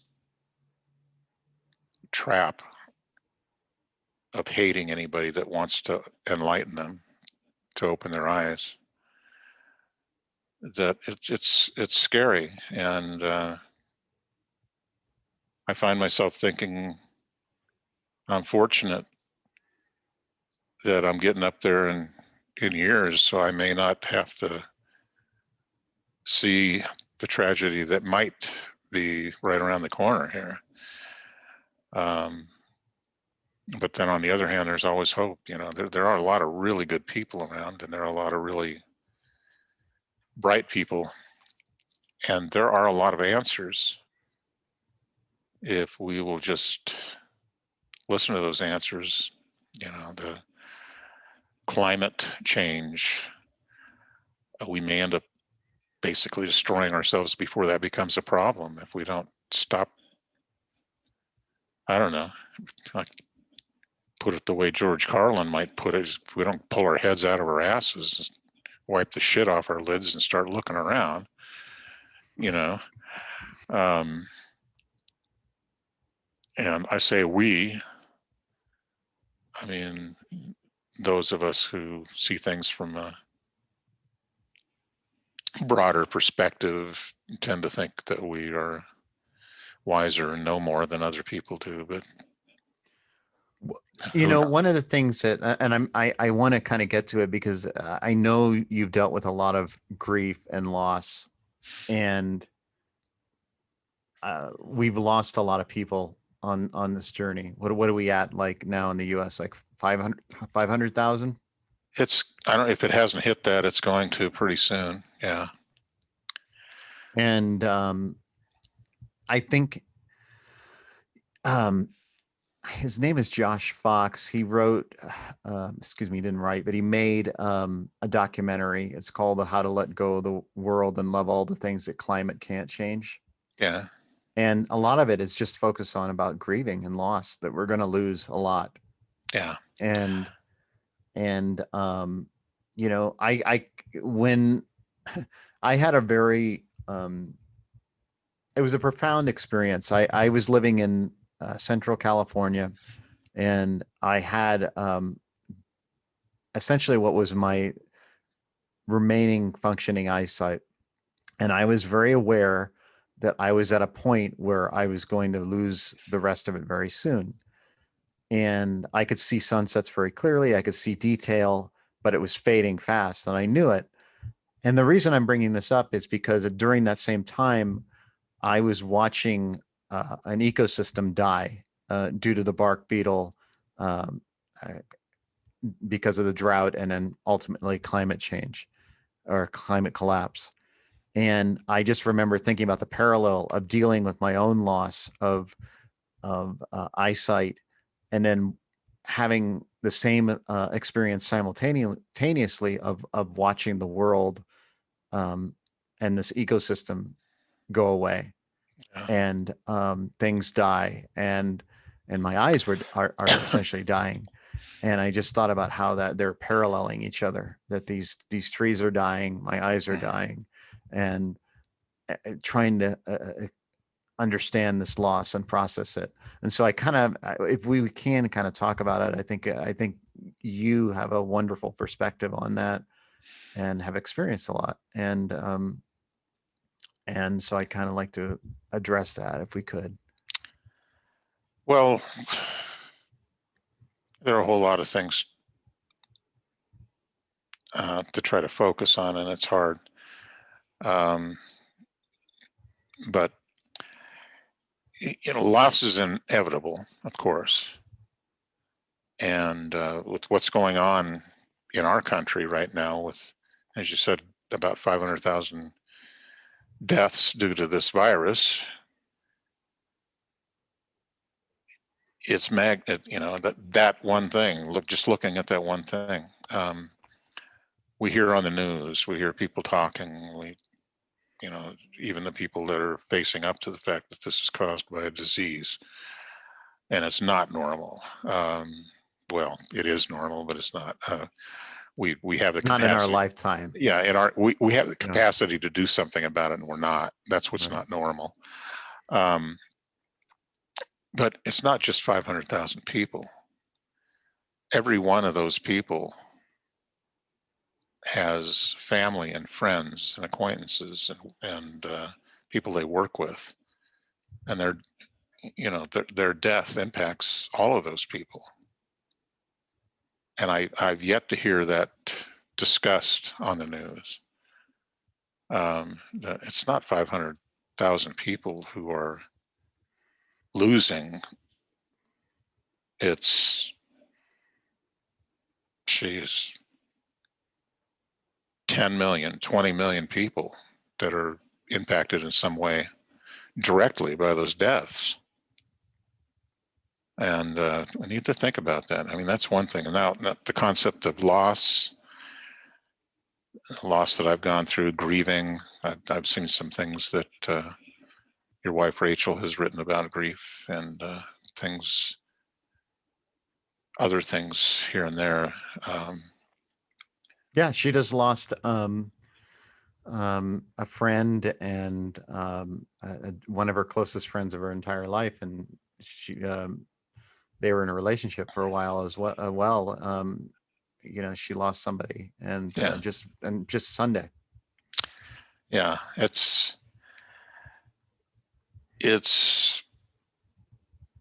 difficult. I mean, it's natural too. You know, loss is part of it, part of life. It's part of living. How you deal with it is very personal. And it's not the end of the world for us, but it's not easy, and it's not necessarily pleasant. I mean, Could you talk about your own personal experience in loss and grief, so people can get some context of where you're coming from? Yeah, it depends on what kind of loss I talk about, but I can talk about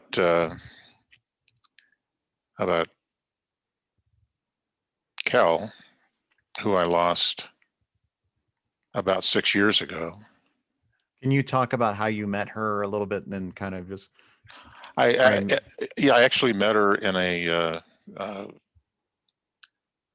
what's called CODA. It's Codependence Anonymous.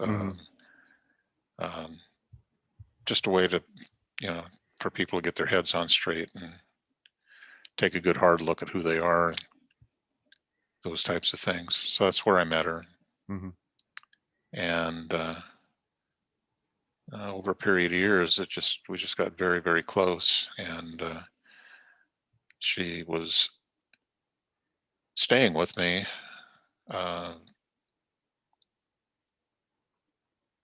It was 6 years ago that she had some physical ailments that she just couldn't deal with, so she decided to end them.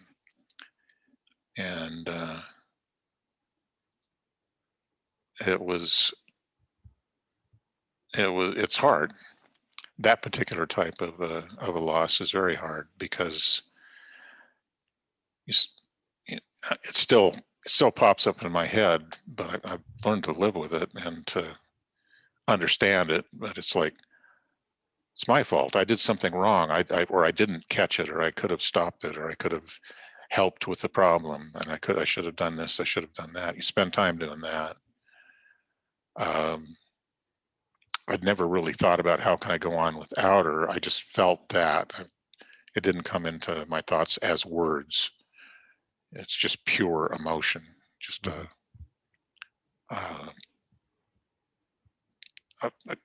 loss is the right word, and feeling lost. It's a loss of direction, a loss of meaning, of why I'm, what reason is there to be around. And we deal with those things. That you read books that say there are so many stages of grief, and for purposes of categorizing things and trying to make sense of it, that's probably a legitimate way to go. But to me, there's really only one stage. It's just very complex. Wake up one morning feeling good, think about Kelly, smile, think about things that we did, what some of the funny things that she said to me, and feel good. And then 10 seconds later, I'm like, she's gone, and then this is not good. And then I get busy with something else that interests me, and I don't think about it at all.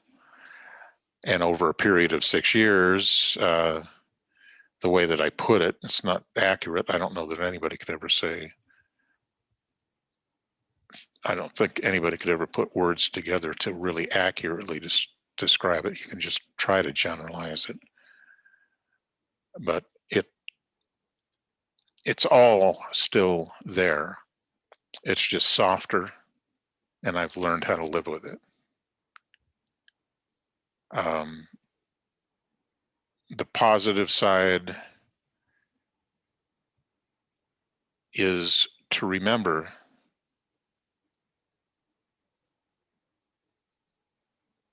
how lucky I was to have had that.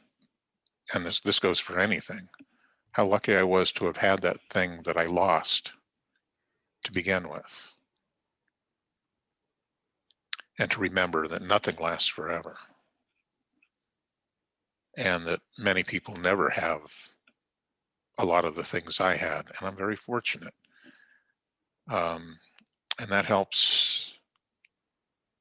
I think it helps, bring depth to a person to go through something that's painful and hard, and still be able to remember that just the fact that this is so painful and hard is an indicator of how good that thing that I lost was. I wouldn't have had to gone through this if I hadn't met her, and my life would be so much less. So it's not to sound like a capitalist, but I don't think there's anything in life that you can experience that doesn't come with a price.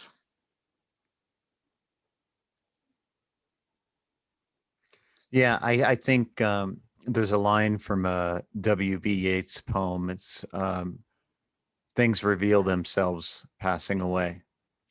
Yeah.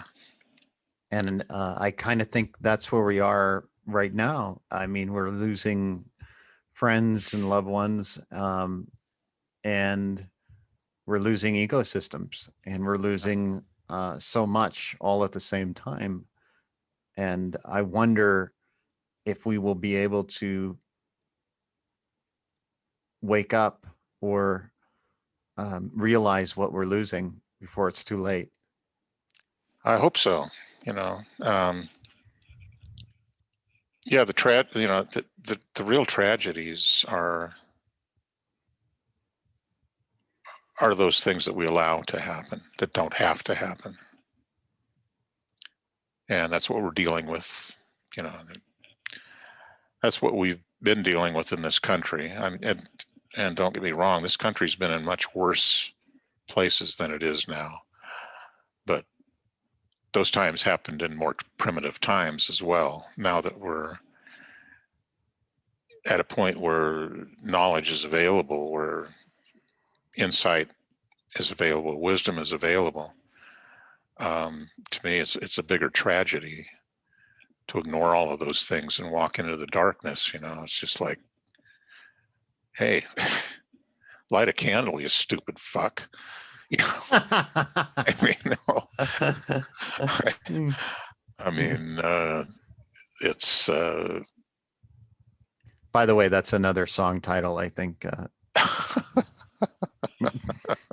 Light a candle, you stupid fuck. Yeah, there you go. There you go. Yeah, I still pick it up once in a while. I play guitar a little bit, but I've got a thumb that polio ruined, so I can't put the pressure on the frets that in order to be a good, in order to do it really well. But otherwise, I'd write a song. Yeah, light a candle, you stupid fuck. He fell into the abyss. Yeah. Well, listen, Mark, I want to thank you so much for sharing what is alive within you, and I appreciate everything that you've shared with us. Is there anything you'd like to say to humanity? Not that I'm reaching all of humanity. Obviously, my numbers are not close, but um, I am reaching some people. So, is there something you want to say to those that are listening and watching? Oh man, I don't know. Some days I'm in a better frame of mind to be able to come up with things. Be good to yourself. Be good to those around you. Be understanding. Be gentle. Be forgiving. And don't put up with any shit. I I was going to ask you this, and the answer may be the same. So, I was thinking. I sometimes think. I go on walks sometimes, and I sometimes walk by the street that the first house that I lived on, up on top of this mountain, and I sometimes stand where I stood as a child waiting for a school bus, and and I kind of like think about young Brian, the young boy Brian, standing there, and what I would say to him. Um, what would you say to the young Mark? Hmm. Would it be the same, or was what you just said, or do you think it would be different? You know, it's a good thing that we can't go back. Because a lot of things come to mind, like things I could have done to avoid being wherever it was that I contracted polio, for instance. Mm. But then the thoughts that come into my head are, I wouldn't be who I am, and I wouldn't have met the wonderful people that I met. Maybe I would have been a better person and met even better people, but that I don't know. Actually, my generation, more likely, I would have been drafted and shot and killed in Vietnam. So, um, so it's hard. What would I? But Well, okay, if the destiny or the fate or whatever you want to call it, the journey, mhm. if it was the same, like Yeah, it was going to be the same. What would I tell myself? yeah. Uh,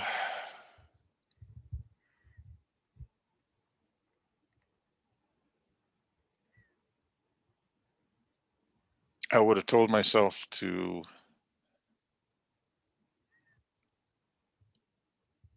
learn not to be offended at a much earlier age, and give people a chance. Try not to, and this above all, you're not the center of the world, Mark.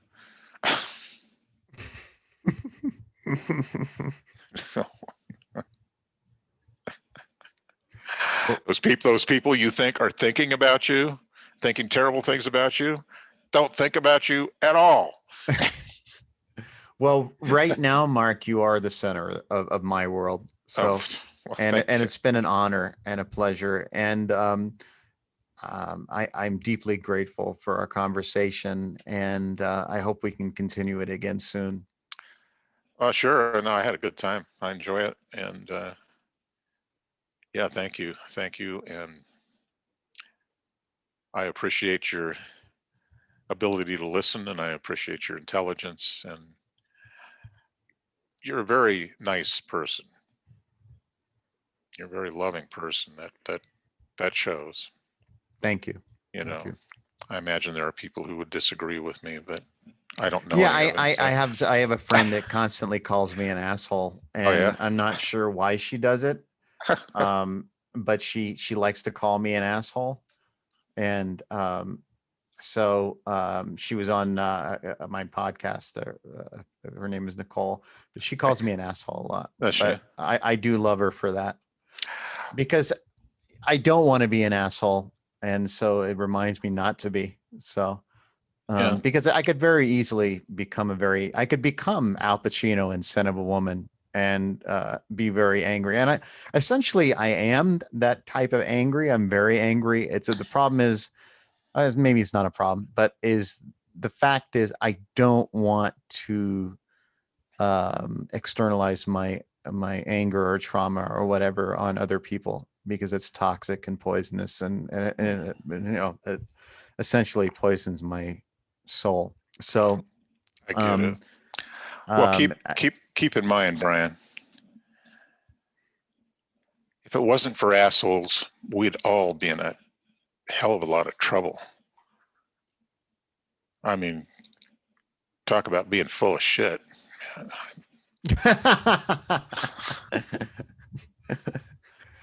I thought you were going to do the Team America. Um, there's a whole bit in there about assholes and dicks and pussies or whatever, and it talks about they're using that metaphor for explaining personalities, and it's very funny. It's a little explicit, but have you seen that movie? I don't know. I haven't seen it. Oh, it's a from the creators of South Park. Okay. It's called Team America. They use puppets in it. It's funny, but I know you like cartoons, so you might enjoy it. So yeah, I recommend it. It was basically kind of an anti-war and imperialism movie. So it's very good. But that's cool. Yeah, if we can. Oh, by the way, Rachel and I just watched Doctor Strangelove. Oh, really? On our last date night, she had not seen it, and I did not know that. So we watched it together. What did she think about that? I think she liked it. I think she did. She has trouble watching movies. She doesn't like to sit for extended periods of time. She gets a little I don't know what you call restless, I guess. So that's a great movie. I hope she at least was able to watch Slim Pickens headed towards Russia on the back of a nuclear bomb. Yeah, I mean, at that moment, I said, "This is like the icon. This is the box cover of the movie." Oh, okay.